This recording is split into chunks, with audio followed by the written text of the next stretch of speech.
welcome to another segment of Special Interests with Bob and Donna.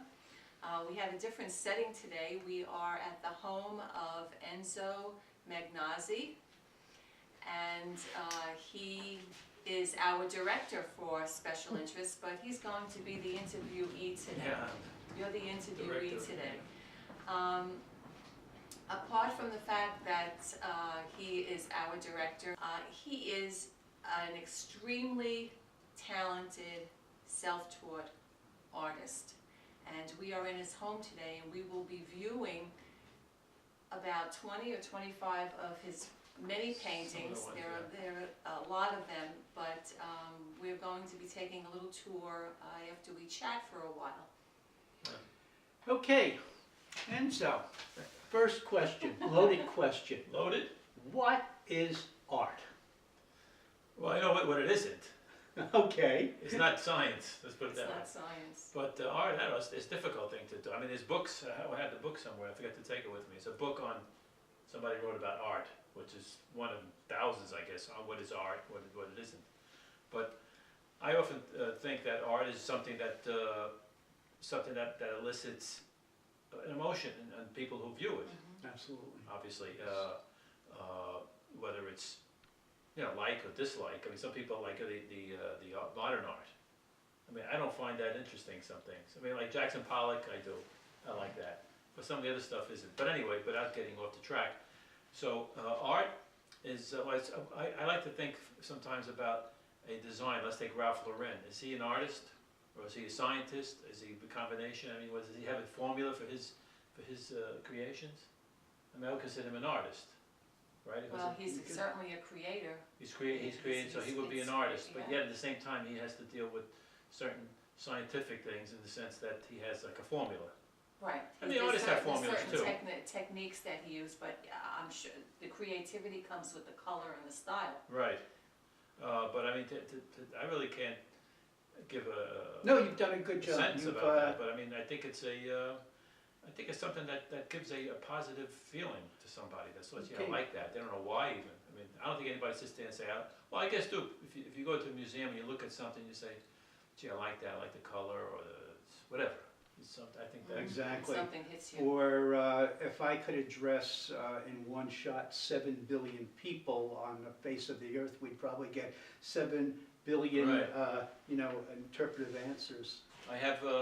I was just, when we were talking before we started the show about this, I was reading a book, I can't remember, it was kind of esoteric thing, but it was about what the difference between sublime and beautiful in terms of art. Mm-hmm. And I don't have it, did I take it with me? If you're interested in it, I can get it, but in terms of Michelangelo, he was, whenever you read about him, from his time, they say he was sublime. He was a sublime, I mean, that's like the highest description, the highest adjective they can give, and then the other artists were just beautiful. Mm-hmm. Mm-hmm. Okay. So, but what is sublime or what isn't? Like there's Raphael who was Right. good, but he wasn't sublime. So I don't know. So we can go off on a tangent with these things, but. Enzo, how did you get started? Well, I mean, it's just a hobby, really. I mean, as a kid, a little kid, maybe like 6, 7, 8 years old. I used to, draw things. Like I like the, what do you call those? The comic strips. Oh, okay. That's the comic. I sit there with and write pencil. Well, my father was a good. Let's say he's an artist, but he drew very well. Mm-hmm. Mm-hmm. And he used to show me a couple of things I remember as a kid. And anyway, I used to see the Daily News and they have these strips in there. Like I used to like to draw Mutt and Jeff. Remember Mutt and Jeff? Sure. Mutt and Jeff. And I found that the mustache like one guy had and all. I used to draw that. And then I got moved up into Donald Duck and Uncle Scrooge. I remember I used to do Uncle Scrooge with the kid. I even have a couple of them from 1950. I think I found. My mother had them, I guess. And so I started doing that. And then I never thought about art as a career or anything like that, but I always liked it. And I remember sometimes I think back at it now when I was about I don't know, about 15 or 16 or 14, something like that. I took a trip. I must have taken one of my friends to the museum, the Metropolitan Museum, because they had, it was Jacqueline Kennedy. She had gotten this painting on a loan. She worked her way around it to get this loan of Rembrandt's painting of Aristotle contemplating the bust of Homer, which is a famous painting that he did. And they had a big exhibit in the lobby, and everybody had to walk by, and he stayed there. You got to keep moving. And I went to see that, and I'm saying to myself, gee, I'm surprised, I did that. Now it's in they bought it. It's in the permanent thing. Yes. But anyway, so my point is that I always liked it. But then watching movies, I watched movies. There was a movie of Tyrone Power, I'm pretty sure, where he goes to France and he wants to be an artist. I think it was Tyrone Power. And see it on the $1 Million Movie. Remember the $1 Million Movie? Oh, yes. Sure. I probably Yes, saw it on we're that. old enough to remember the Saturday's Anyway, $1 Million movie. So I watched the movie, and he's an artist. He wants to be a painter and so on. And he goes there and he's trying hard and living in a little garret, they call him in Paris. And I thought he has paintings up there. Of course, he didn't do them, but I said, gee, these paintings are good. I'm looking at them. And then his professor comes in and he says, look, you don't have it. You're not gonna, you can't make a living doing this. And he was like depressed. So anyway, looking at that and seeing, not knowing any artist that made any kind of money, I just got off the track. I want to be something practical. Go to college, and I went to university and I studied economics. I figured that was involved with money, and that was it. And then when I retired, I always fooled around with it, but I started doing it more when I retired. It was about 15 years ago, 10, 12 years ago. I retired from the city. I was like 50 years old, so I started painting. I really got it. You had more time to I learned that because I didn't know anything about how to mix colors. We talked about mixing colors and what's the right supports to use. I paint on cardboard, paint on wood, paint on canvas, and all that. And I learned all that from reading and reading and reading. And I tell you, watching television, there's a show still on. It's Bob Ross. It's called Bob Ross. He's on the PBS. He's on for many years, and he does paintings like in 26 minutes or 27 minutes. He paints a whole thing. A landscape.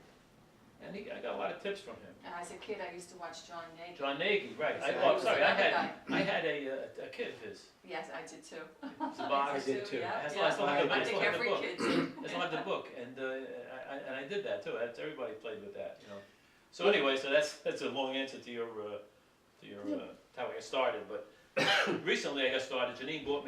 My wife bought me a set of what do you call it? Acrylic paint. Like they were little tubes, They were like a plastic. Got them in John's Bargain Store or something.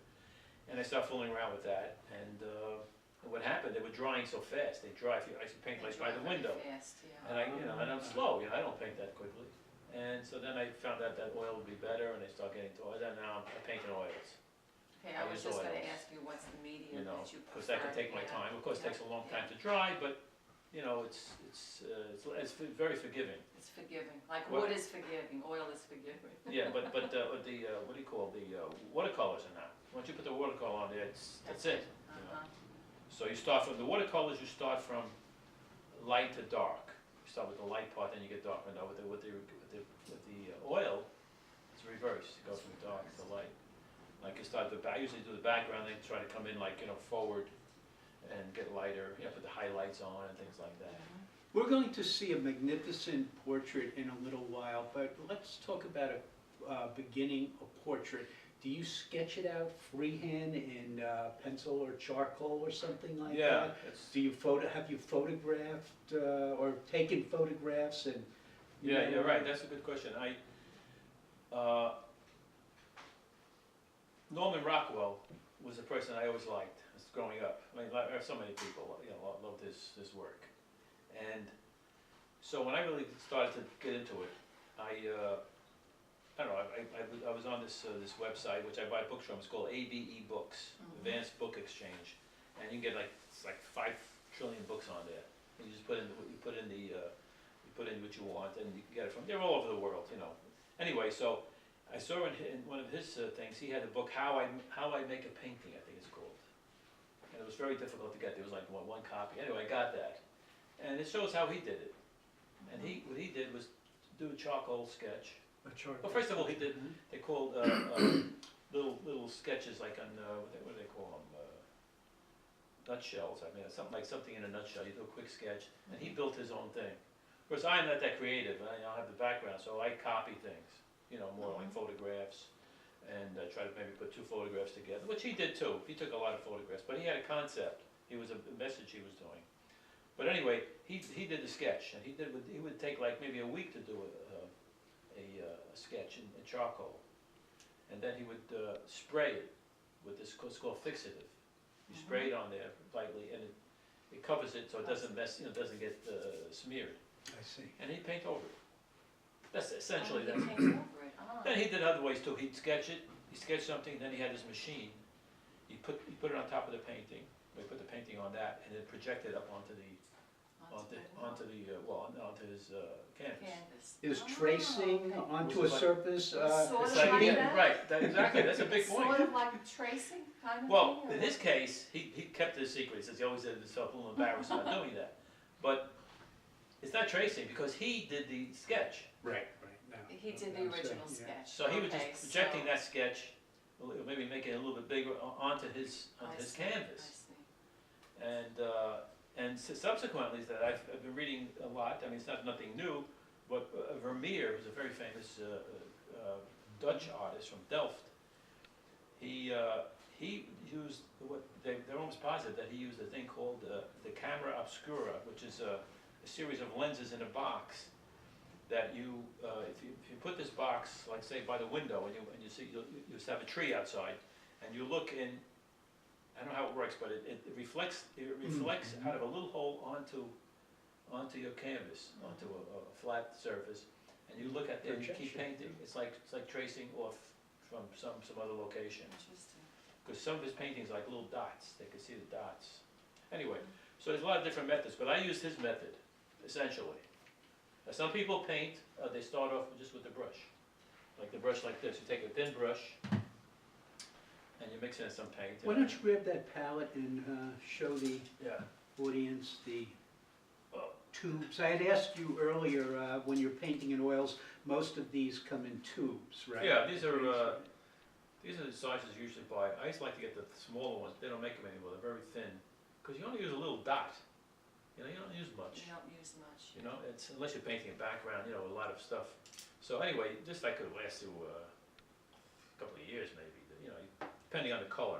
This is white, so I use a lot of it. So I get a big, because it will mix white because it's. Now you mix. This is like a base, and then you mix. Well, no, this is just white. Well, It's like okay. the white you use for different shades of a certain color. Is that what? Well, you lighten it up. mix You lighten things with it. Yeah, lighten Yeah, it up. Black. I did a little bit of research before coming over, and I was reading about white, and the experts were saying you use very little white unless you're using clouds or something mirror reflected snow or something. You don't use very bright, very light. You know? Most people don't use the colors like straight out of the tube. I mean, it's like kind of, although I do, I find sometimes I have to do that. But the white it covers everything. I forget the word now. It's called when it's when you put it on something, it completely covers it. It's not transparent. There's other colors that are transparent. So if you want blue to cover something, you got to put white in it. You know, you got to mix them up. You know. Okay. So, but anyway, these are the tubes, and some of them are not too expensive. These things may cost $5, $6, and some of them may cost $35, $40 because they're hard to get. They're cadmium colors they call these, like, and they're cancerous too if you breathe it in. Really? They have warnings on them. In the back it tells you there's like warnings. Yeah. What happens? Some people sand it. In the state of California only? Yeah, or- no, but the state of California has Because to be every on time it. I read something, it's, in the state of California. Right, exactly. They're like the highest people state to enforce that. But what happens? I always start to worry about it because a lot of artists, died. People I used to watch on TV, on PBS, from I guess they. From inhaling. I don't know. They didn't say why, but they had that cancer. But what happens? They scrape it. Sometimes you paint it, it dries up, say they don't like it, and they sand it off, and that gets dust, and then you start breathing the dust. So I never do that, But anyway, so you can paint. You can start off with on a canvas, and you can sketch in. You can draw with a brush. Let's say And then you you were can take doing, off turpentine, wipe it off. let's say you're doing a portrait of Donna.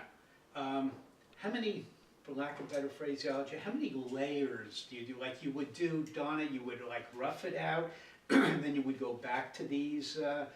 colors and smear, if you will, and start bringing something out, You mean on the face?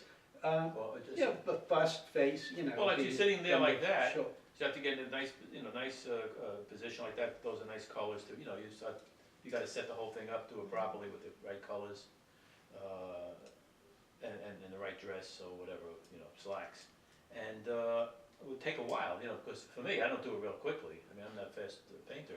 But you do the outline and get everything in, and then start blocking in color, like the red. I would start putting in red, or the background. I like to get the background in, because with Norman Rockwell and a lot of other painters, professional painters, they do studies. They call them studies. It's just a word they used for a painter who wants to see what it looks like, well, shows a potential customer. In the case of Rockwell, he would show it to a Saturday Evening Post or one of those magazines, and he'd do a color sketch to see how the colors are. And they say they like it, but they don't want the background, with such and such a background, or whatever. So then they spend a week on doing that. Even those things they sell for like millions of dollars, by a famous person. Then they go and they take their time on the actual one. So it's difficult to answer the question to say I would be painting Donna. There is a thing what they call layers. You do layers of paint, but then they have to dry. That's right, yeah, sure. It takes a long time to dry. So it's just a technique. Some people do it, quickly. I mean, there's people with very flat colors, and I like to shape the thing. It's like modeling, like or sculpting the face. Like they put the highlights, and then as it goes around, it gets darker. And I like there's a expression called chiaroscuro. Chiaroscuro. And it's an Italian expression. Chiaro means clear, and scuro means dark. So chiaroscuro means it's a technique where you have like a person, like say you're painting my face now, behind me will be dark.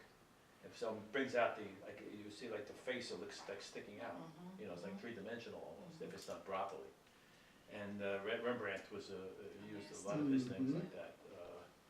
And many other people too, but Rembrandt was a proponent of that type of thing. So there's so many things we could talk about, but anyway, here's some palettes we talked about. This is a paper palette. You can just put the paint on here and just take it and throw it away. And so when mixing, let's say you have a color in mind, let's say you're in the cheek area and you want a certain shade or something. Are you at a point now where you can, I know I have to mix this amount of that and that amount of that, or do you have to keep it, does the artist generally speaking have to keep experimenting to get that, on a specific color? day or just in general? In general, well, I think in general. Well, for me, I taught myself. It's like a matter of experience. And like, to answer your question, one of the biggest things that I found, and I'm always looking for this, I mean, I think all the artists are like this, even ones that are famous, they're continuously learning. I mean, how much they learn is, Sure. like I learn a lot when I go someplace.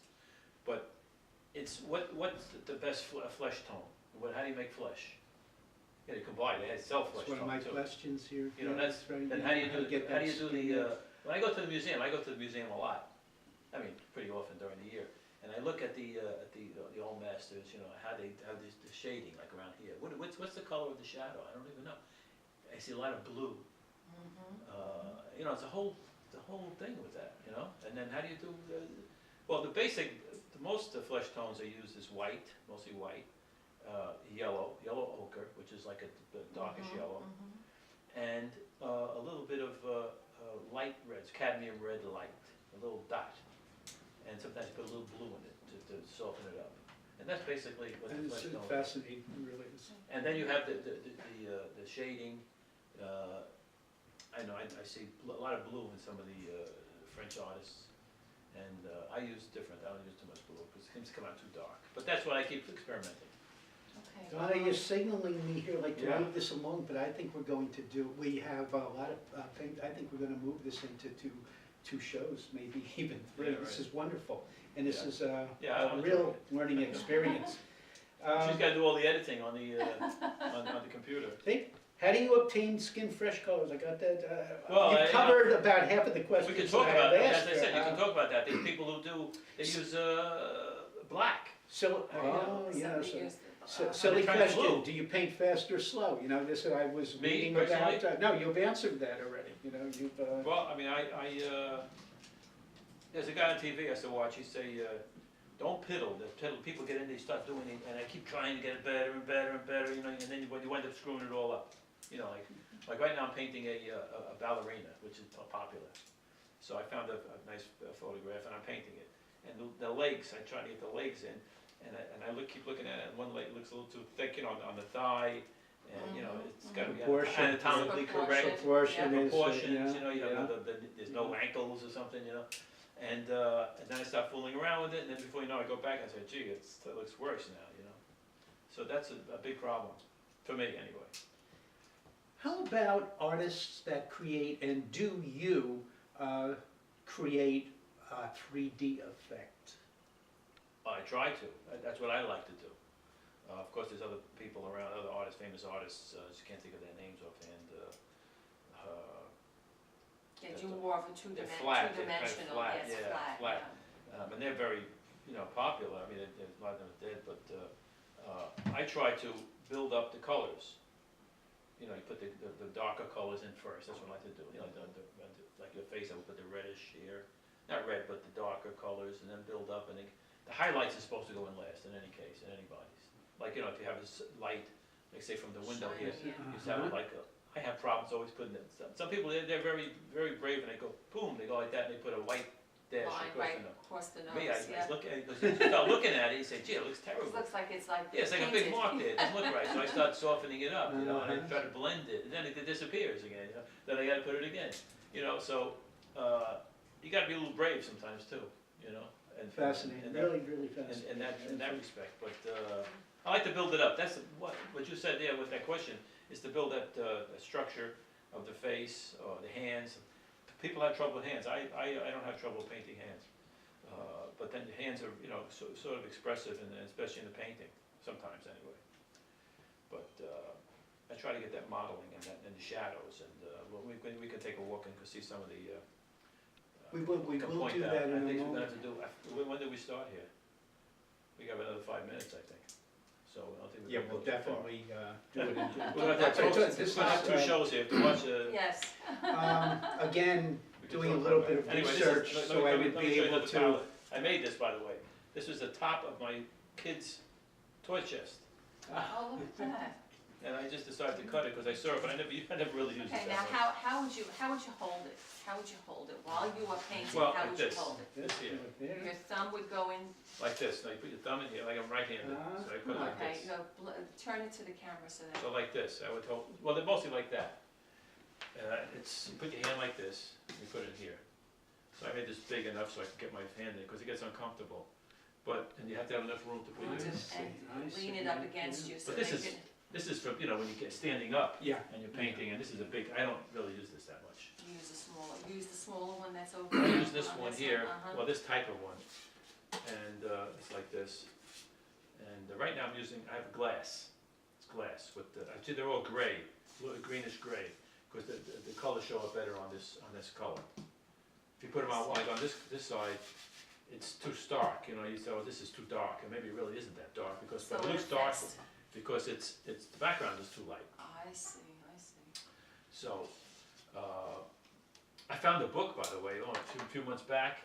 How, I mean, this is something like I wish I had found years ago. It's, should have brought it out. I have like thousands of dollars worth of art books, but hundreds and hundreds of books. But I found one, I think at the library, in good shape. It was called, How the Masters Make a Painting, or something like that. How they, you know, all their little, and they were showing palettes, you know, what colors they use, and there's one guy, Joshua Reynolds, you know Joshua Reynolds, his famous English, I don't. Blue Boy, you know Blue Boy? Blue boy, Oh, oh, yeah, yes, yeah, absolutely. okay. I think he did Blue Boy. Anyway, he had a palette, small. You're supposed to have small palettes. Because you don't use that many colors when you're painting. Right, and as you said before, it's only a dab. Yeah, a little from the dab, tube, unless you, you yeah, know, it's a tremendous big painting. yeah. Anyway, he had one that held it like this. He had like a thing like this with the palette. He held it like that, which was strange, but anyway, these are typical palettes.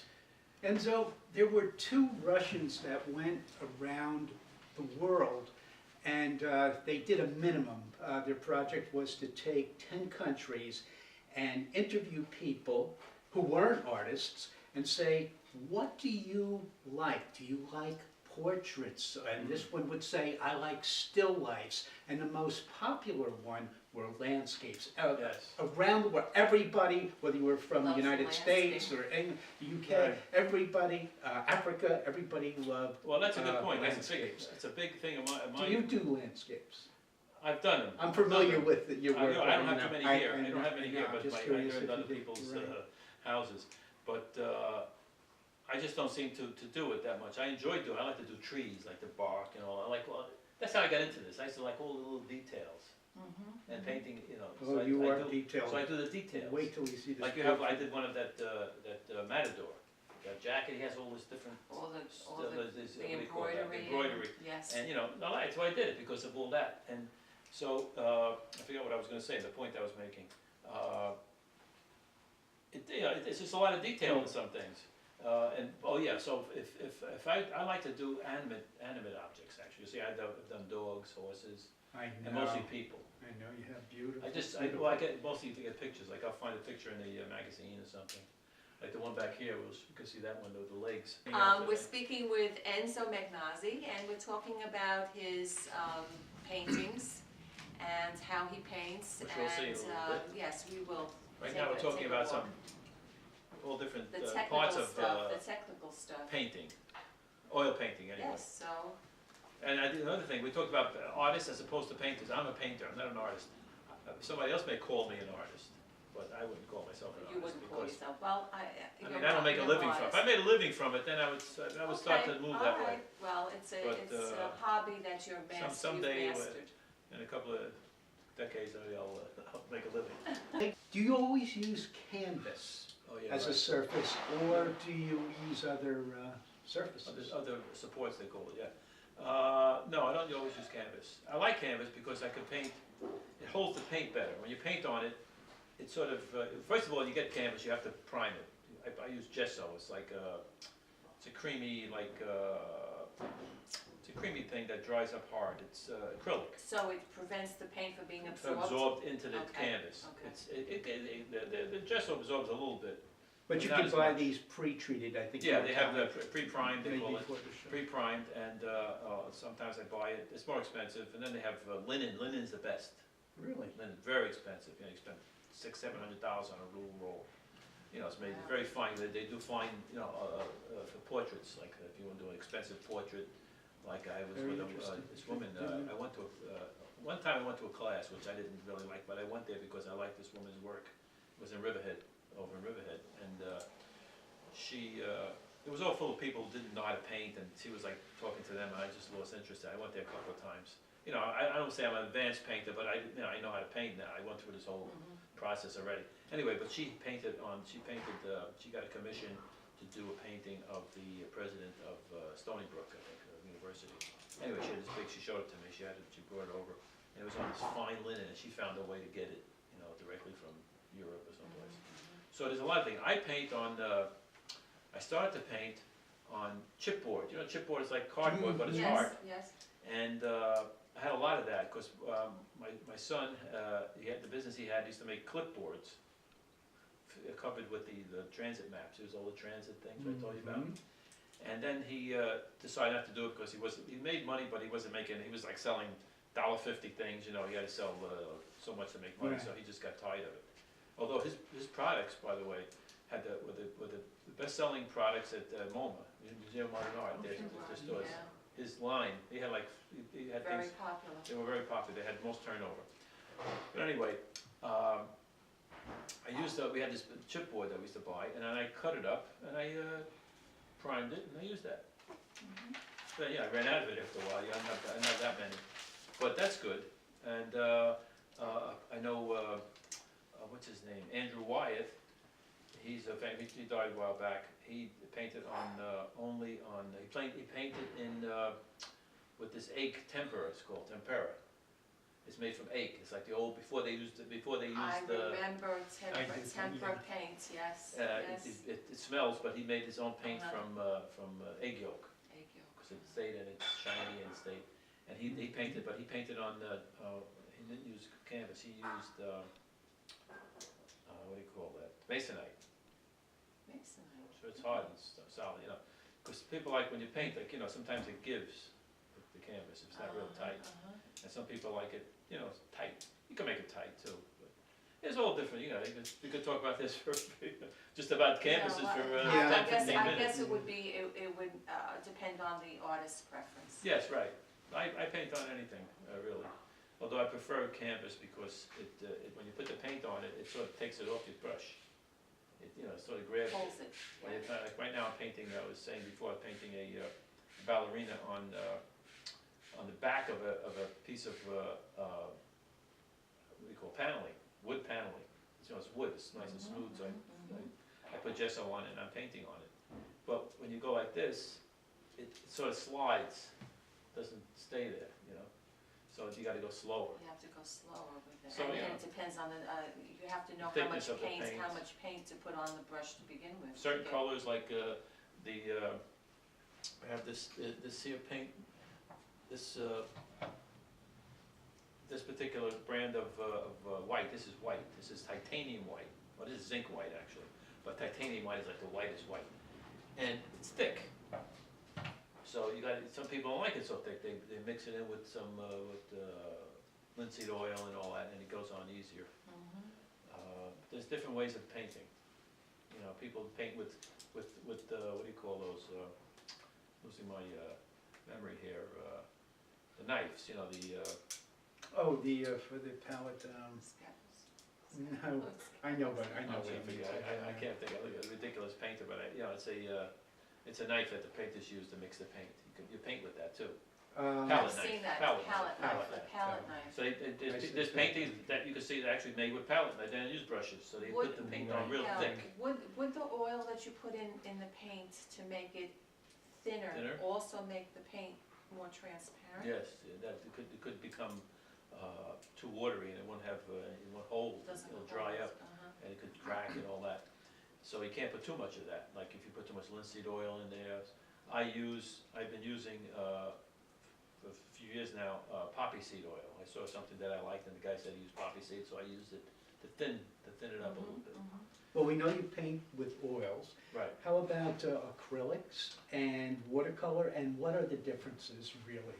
Well, I started, I guess everybody as a kid starts with watercolors. You know, you do finger paintings and stuff like that, you know, it's watercolor. And I never really paint, I did paint, I guess, I bought a little kit, I remember in Manhattan, I remember, it was like a little, I still have it, it's a little box. Those little tins? It's like, it's, well, it's plastic, yeah, they Yeah. used to come in tins, and it has like, you know, all the colors like a little, like little cakes. And you mix the brush, I came with a brush and all that. But Well, that's it's not tough. forgiving, It's tough. is it? It's very not tough to paint forgiving. Dries Dries very It looks quickly, nice, I it think has a lot of effect. You wanna paint nice skies, put a lot of water, you wet the paper, and you throw the blue on there, you know, and it sort of diffuses in, and it looks nice. It dries nice, dries lighter. Dries dark, let me see, the watercolor dries darker. And the acrylic dries lighter, and oil dries the same. Same. I have to remember that, you know. Anyway, so, I occasionally painted in acrylic, but that's very, you gotta watch out, because if you paint, I have good brushes, some of them, you know, Yeah, I'd cheap. like to talk about those brushes. But if you use this on acrylic, and you don't, if it dries up on you, that's it, you can never clean it anymore. What are these brushes made out of? This one is, it's, let me see if it says on here. No, it doesn't say on here, but this is Sable? hog hair, from a hog. Hog hair. You know, I guess they look like they have hair, but there's hair on the back there, you know. Yeah. Same thing with this. This one is, it's a very fine, actually it's worn out, it was a little pointier. It's sable. It's a sable, maybe Russian sable. It's supposed to be the best, the finest hair. Yeah, And there's all different kinds of sable. and there's Badger badger. is the most expensive. Then the badgers can use, well, they use for painting, probably for more for watercolor. But I have some nice, very soft brushes that are very expensive, and they're even more expensive than other ones. That when I paint, and you want to make a soft effect, you go over it with, with a soft brush. With a soft brush. And it loses, you see like a very nice, smooth look. If you want that. Some painters don't care, they just put it on thick, and that's it. So there's so many different, there's what they call a fan brush. It's shaped like that. And you go like that, Get different effects with it. Different effects with the stroke. Yeah, there's a guy, this Bob Ross, takes fan brush. It's a brush like this, but it's shaped like a fan, it comes like that. And he puts the paint on it, and he make trees. I go like see. that. I Then understand. you go like this. Yeah. And then you go down the thing, and before you know it, he's got a tree of, what do you call it, an evergreen tree. It comes like that. Just by going like this with that brush. It comes back to me with the John Nagy used to do the same kind of thing when he used to just quickly, do this, that, and the other thing, and he has a painting. Yeah, Bob Ross. I'm Makes sure it look so people know easy. Bob Ross on TV. He paid 27. Well, there's other guys besides Bob Ross, but he's been the most beloved guy on television, and he died years back. But he painted like in 27 minutes. He painted the whole painting. I mean, there was nobody in it. There was no people. I know you have quite a book collection and you really study these masters. Other masters, who do you admire? Who did you? I like. Well, besides Michelangelo, who's really not a painter, I think Velázquez is Diego Velázquez. He's a Spanish painter. I like his stuff. Vermeer. I like Dutch painters personally. A lot of the Dutch painters. Vermeer. Then there's Rubens. Well, he's not Dutch. He's Flemish. From Belgium now. And of course Rembrandt, another Dutchman. There's other ones around. Caravaggio, Italian.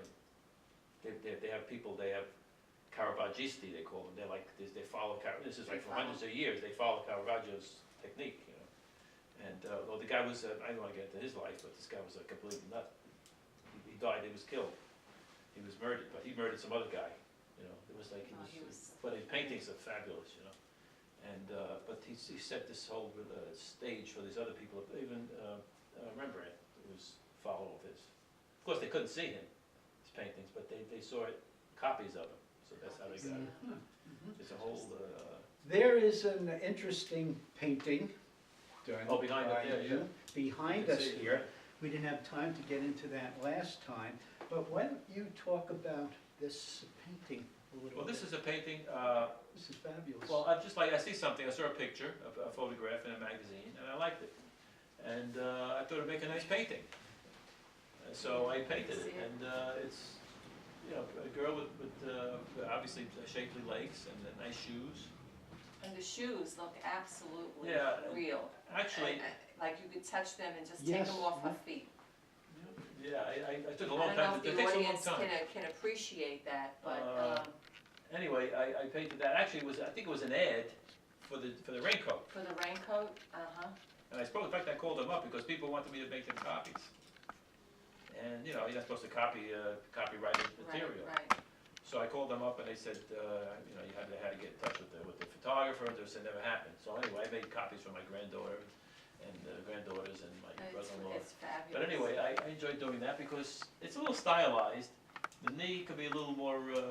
Actually, if you see knees, they look kind of ugly if you really look at them. Knees are not the attractive part of the Because there's leg, like no. shadow, you see the bones. Yeah, So I yeah, sort of yeah, eliminated yeah. that.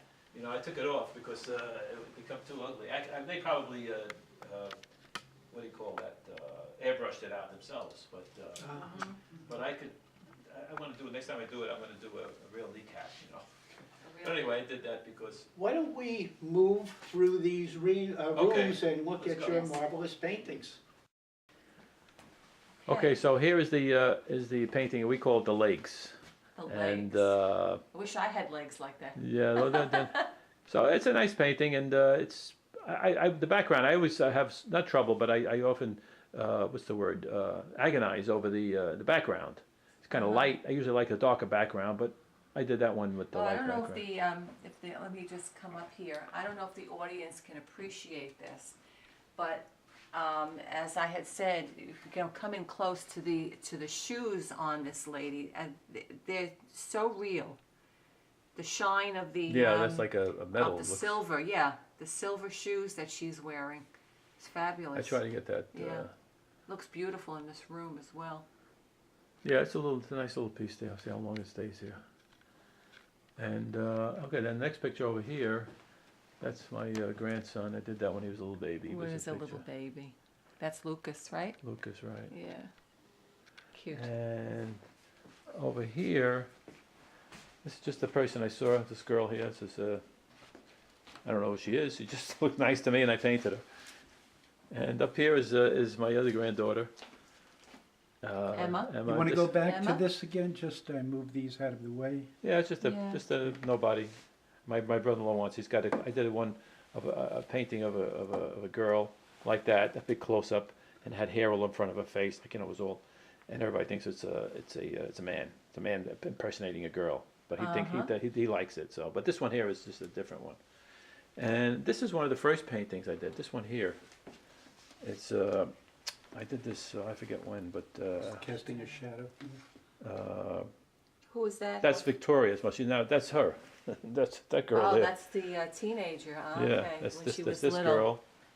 And now When she she was was little. little. Yeah, she just Yeah. woke up. We went to this, my other granddaughter. I painted this at her baptism. That's a picture. Well, she just woke up. She was in church and she woke up, and somebody took a picture of her, and I painted that. And then this one here, she posed for me actually on this one. So This as is we're Danielle. as we're talking about these portraits that you've done, you are available for commission if, Yeah, if anyone somebody wanted me to if do anyone something. would want to have a portrait done of the family or individual or couple, whatever it is Yeah. that they can get in I'll touch with give it a you. try. Yeah. I've been successful so far, satisfying people, so I can do it. Okay. I can try it anyway. Yeah, let's move on. There's some more over here. Here's a painting this is a photograph that I saw. Where did you see this? I think this was a museum piece? No, this was a photograph, I think, of the Society of Breast Cancer, I think, or something to do with breast cancer, I think. Donnie, you want to step on the other side of this? I just want to interject at this point that we've done about 24 shows now, and it took 24 shows for me to convince Enzo to do what we're doing Yes, last I know month. he's And, very modest. Very, very shy. Very, But very talented. I love the folds in the skin. Yeah, that's what I like to work on. That's On her midriff there, and the continuation of the folds in the drapes fabric. that's why I started painting. Actually, all these little details I used to do, as I said as a kid. The not cartoons, comic strips and things like that. Mickey Mouse and Donald Duck. And I enjoy doing those little things, like the shadows, like on the bottom here. I try to get the right color over here. Is it red? Is it blue? Is it whatever? Those little conundrums I got to deal with. And then the background, I figured out how to do this. I remember I used yellow and blue, and it turned this color. I couldn't believe it. Well, a certain kind of yellow anyway. Yeah. So, but we can talk about that. And This one with the here. the Ruski hat. Yeah, this one I saw a picture on it, the same thing, and I did this. So I thought it was going to look like Janine a little bit, but not really. The nose is not. It's not a good painting. It's okay. This is one of my first paintings. Well, I can feel the fur though. Yeah, that looks nice. The texture of the fur. Yeah, especially in today's is, weather. It's cold and all. Yeah, well, it's cold today. Okay. And let's see, this one here. Oh, this is a copy of a painting by a student of. So her name is Judith Leister. She was a student of Rembrandt, actually. And she did this painting, and I just liked it, and I painted it. And then Marvelous. Marvelous, really. I gave it to my son, Matthew, who was living in Florida, and his kids were getting music lessons, and the woman said, they gave the music lesson that the kid is holding the fife on the wrong side. It's supposed to be holding it the other way. But anyway, that's what she did, so I did it. I can actually touch these folds or feel that I can. Yeah, I feel like you go Put grab them them, yeah. on. Well, It's yeah, just if you look at the, marvelous. I don't know what they call that, I don't know. It's how the to collar, yeah, I explain forget what they call the that now. collar, but it. It's a Dutch it's Dutch the thing. Dutch, yeah, Dutch it's a thing. Dutch thing. Dutch collar or whatever. Yeah, it just looks, so lifelike. Well, I appreciate that because I try to get that way. And then the hands, I try to get the I know right you like, modeling. you're a realist, you like to see. Exactly, yeah. And look how the light is coming in from this side here. The You hat, have the hat, shadow I think the here, hat was a different hands, the color. light on the hands. I tried to put a Beautiful. hole in to see. I should have made this bigger so you can see. That's a crack in this in the wall. That's not a crack in the In painting. the painting, there was an actual crack in the wall. Yeah, Oh. plaster wall. Okay, Now now I'm gonna this have one you here. stand Why don't we way back. bypass this until the pièce de Oh, resistance, it's you know? already on Yeah. camera. Okay, it's so- on camera. Let me back up a This little is bit. This is a fabulous. painting that This I did is- for Janine, and for Mother's Day, and it's a copy of a painting by his name is Eng, Ingres. It's pronounced Eng. He's a wonderful painter, he's an 18th century, 19th century French painter, and he did this princess. And where was this hanging? This is hanging right at the moment in the Metropolitan. It's the Lehman collection. It's much bigger than this, and it's much better than this. But it's a famous painting there. Her name was. Actually, I can't remember her name now. It's a long, like 6 or 7 names together. But But a the bad part of it, well, the sad part of it, I should say, is that when he painted it, the husband commissioned him to paint it, and his wife died before he made the painting. This girl died. He's a young woman, and he put it up, and he had it up in his house. The man, then he covered it. He couldn't see it anymore. But, So I think he sold it. I don't know, I hope that the camera is picking up the sheen. I'm assuming that the gown that she's wearing is satin. Satin. Satin, And yeah. then, if you notice the lace, the detail The lace, yeah, that's in it. the lace is just amazing. And she has some on her hair too. What do you call that? She has like a very frilly, ephemeral kind of material on her hair, Yeah, what do you call that? Like a net or something. like a netting. We're standing next to a very, very talented painter. This guy, he's, we Enzo are. Enzo It's- Magnozzi. So if you want your Thank you. portrait done, he's the man to see. Okay, can we Okay. go on? Here's The one. Matador. The Matador. this one I saw. This is a painting, a picture in a magazine, and I just liked it because it was so, impressive. The outfit. And I said, yeah, I can do that. I like to try to do it, and I did. I think I did this on this canvas. I forget. No, it's on the board. Panel, is that a panel? What Probably. do you call the panel? Probably wood, beautiful. Yeah, that's a Matador. El Matador. And there's a painting of, this is one of my first paintings, a copy, this is a copy of, One of your Vermeer's. first paintings, really. it's the that girl is- with, It's a it was a Vermeer. movie, the girl with the pearl earring. Ah, yes, the Yes. girl with the pearl earring, we did see that. I have that on tape, it's a wonderful movie. And, well, it's a fictional thing, but I did that. And it doesn't really look like it, but it's close. And then there's a painting down below here of my father, That's your my father. late father. And your dad dabbled as well. Yeah, my father did paint. We have Yeah. some around. Of my father's. He'd watch TV and he'd sit there and paint.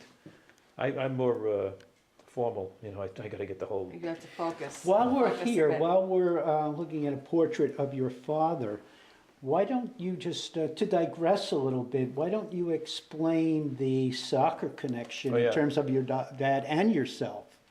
Well, actually, this painting, my father was well known and as a promoter of soccer games, of matches and tournaments in New York and around different cities in the United States and South America and Latin America. And he had brought Pelé over here first time, first several times that he came before he played with the Cosmos. Anyway, so he in fact, this picture, the guy came because he was being written up in the newspapers pretty often. So somebody, some enterprising photographer, contacted him and said, you're in the newspapers a lot. Why don't you have your picture taken? You should have a nice photograph of yourself, to give out, stuff like that. So we said, okay. And the guy came to our office, and we were there, the 3 of us, and he took that picture. So Okay. that's the story with that. And We're his, focusing on our this is Pope another here. Pope John Paul. This is an actual painting from, I copied the New York Post had the back page or the front page when he died, and I painted that.